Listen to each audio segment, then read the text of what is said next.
ਹਰਿਆਣਾ ਨੂੰ ਸਪੈਸ਼ਲ ਕੋਟੇ ਤੋਂ ਬਿਜਲੀ ਦੇਣ ਦਾ ਮਾਮਲਾ ਗਰਮਾਇਆ ਹੋਇਆ ਹੈ। ਕੇਂਦਰ ਦੇ ਫੈਸਲੇ ਤੇ ਦਿੱਲੀ ਹਾਈ ਕੋਰਟ ਨੇ ਰੋਕ ਲਾ ਦਿੱਤੀ ਹੈ। ਪਟੀਸ਼ਨਕਰਤਾ ਦੀ ਹਾਈ ਕੋਰਟ ਦੇ ਵਿੱਚ ਦਲੀਲ ਹੈ ਕਿ ਹਰਿਆਣਾ ਨੂੰ ਬਿਜਲੀ ਦੇਣ ਦੇ ਨਾਲ ਦਿੱਲੀ ਹਨੇਰੇ ਵਿੱਚ ਡੁੱਬ ਜਾਵੇਗੀ। ਪਟੀਸ਼ਨਕਰਤਾ ਨੇ ਇਹ ਦਲੀਲ ਦਿੱਤੀ ਹੈ ਕੇਂਦਰ ਨੇ ਅਨਐਲੋਕੇਟਿਡ ਪੂਲ ਚੋਂ ਦਿੱਲੀ ਦੀ ਜਿਹੜਾ ਹੈਗਾ ਸਰੈਂਡਰ ਕੀਤੀ ਹੋਈ ਬਿਜਲੀ ਹਰਿਆਣਾ ਨੂੰ ਦਿੱਤੀ ਸੀ। 728.69 ਮੈਗਾਵਾਟ ਬਿਜਲੀ ਹਰਿਆਣਾ ਨੂੰ ਦਿੱਤੀ ਗਈ ਸੀ। पंजाब सरकार 750 मेगावाट बिजली की मंग कर रही थी। पंजाब ਨੂੰ केंद्र ने स्पेशल कोटे तो बिजली नहीं सी दी। जो हुण अनएलोकेटेड पूल तो बिजली दी गई जी दिल्ली ने सरेंडर की बिजली वो हरियाणा को देने की बारी आई तो दिल्ली हाईकोर्ट ने फिलहाल इस फैसले ते रोक ला दी है।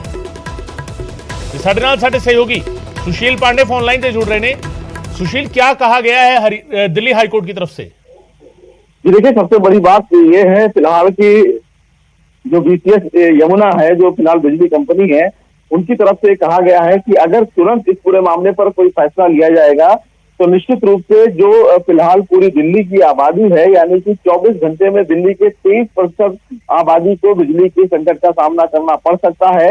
ये फिलहाल बीएसईएस राजधानी और यमुना की जो फिलहाल बिजली कंपनियां हैं उनका तर्क था। सबसे महत्वपूर्ण बात है कि दिल्ली सरकार की तरफ से ये कहा गया कि जब तक इस पूरे मामले पर पूरा डिस्कशन ना किया जाए तब तक इस प्रकार के आदेश पर तुरंत रोक लगाई जाए। बहरहाल इस पूरे मामले को लेकर कहीं ना कहीं एक बड़ी राहत फिलहाल जरूर है, लेकिन दिल्ली हाईकोर्ट में जो फिलहाल केंद्र सरकार ने ये कहा था कि एक थर्मल पावर प्लांट है उसको शिफ्ट करना बेहद आवश्यक है, उस पर फिलहाल रोक लगा दी गई है। हालांकि इस पूरे मामले में कहीं ना कहीं जो हरियाणा की ओर से जो डाइवर्ट बिजली था उस पर भी रोक लगाने की मांग की गई थी। लेकिन अगर इस प्रकार का आदेश लागू होगा तो निश्चित रूप से गर्मी में बिजली की जो डिमांड राजधानी दिल्ली में बढ़ती है उस पर एक बड़ा असर देखने को मिलेगा। और इसीलिए फिलहाल केंद्र सरकार ने दोनों बिजली कंपनियों की तर्क को सुनने के बाद कोई भी अहम फैसला नहीं लिया और केंद्र सरकार के इस आदेश पर रोक लगा दी है। 1 अप्रैल को इस पूरे मामले पर दोबारा सुनवाई की जाएगी और देखना बेहद अहम होगा कि दिल्ली हाईकोर्ट ने जिस प्रकार से केंद्र सरकार के इस नोटिफिकेशन पर रोक लगाई है, क्या उसको वो कंटिन्यू रखती है या नहीं रखती है। हालांकि दिल्ली सरकार की तरफ से कोर्ट में ये दलील दी गई कि केंद्र सरकार का ये जो फैसला है उस पर विचार करने की आवश्यकता है, क्योंकि अगर कोई भी थर्मल पावर प्लांट को हरियाणा शिफ्ट कराया जाएगा तो राजधानी दिल्ली में पूरी आबादी को बिजली के संकट का सामना करना पड़ सकता है। जी बिल्कुल, दिल्ली वासियों को बिजली संकट का सामना करना पड़ सकता है, दलील दी गई है। लेकिन सुशील, सवाल यहाँ यह भी है कि पंजाब की तरफ से पिछले दिनों एक्स्ट्रा बिजली की डिमांड जो की गई थी, पंजाब को इस अनएलोकेटेड पूल से बिजली देने से केंद्र ने मना कर दिया था। क्या इस मामले को उससे जोड़कर भी देखा जाए?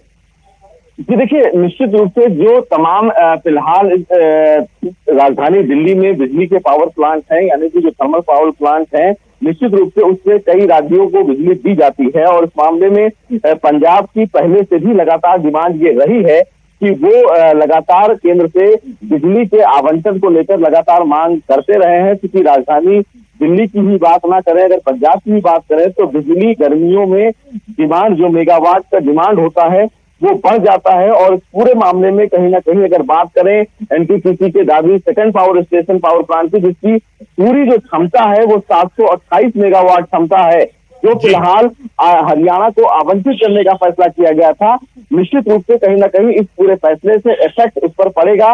और अगर राजधानी दिल्ली में ये जो पावर प्लांट है अगर उनको शिफ्ट किया जाएगा तो इससे नुकसान दिल्ली को भी होगा और साथ ही साथ कहीं ना कहीं जो अगल बगल के जो राज्य हैं उनको भी इसका फर्क पड़ेगा। लेकिन बिजली की डिमांड को लेकर केंद्र सरकार से पहली बार कोई पंजाब सरकार ने डिमांड नहीं की है। इससे पहले भी लगातार पंजाब सरकार की तरफ से बिजली के डिमांड को लेकर केंद्र सरकार से मांग की गई है कि पंजाब सरकार को, पंजाब राज्य को अतिरिक्त बिजली की जो मेगावाट है वो दिया जाना चाहिए। अब ऐसे में अगर इस पूरे दादरी प्लांट के इस पूरे मामले को देखा जाए तो निश्चित रूप से इस पूरे मामले में अब कहीं ना कहीं पंजाब से इस रुख को भी शामिल किया जाएगा। अब देखना बेहद अहम होगा कि जब 1 अप्रैल को इस मामले की सुनवाई होगी तो क्या पंजाब सरकार के द्वारा जो फिलहाल केंद्र से बिजली के आवंटन को लेकर मांग की गई है वो इन दलीलों में शामिल किया जाता है या फिर नहीं।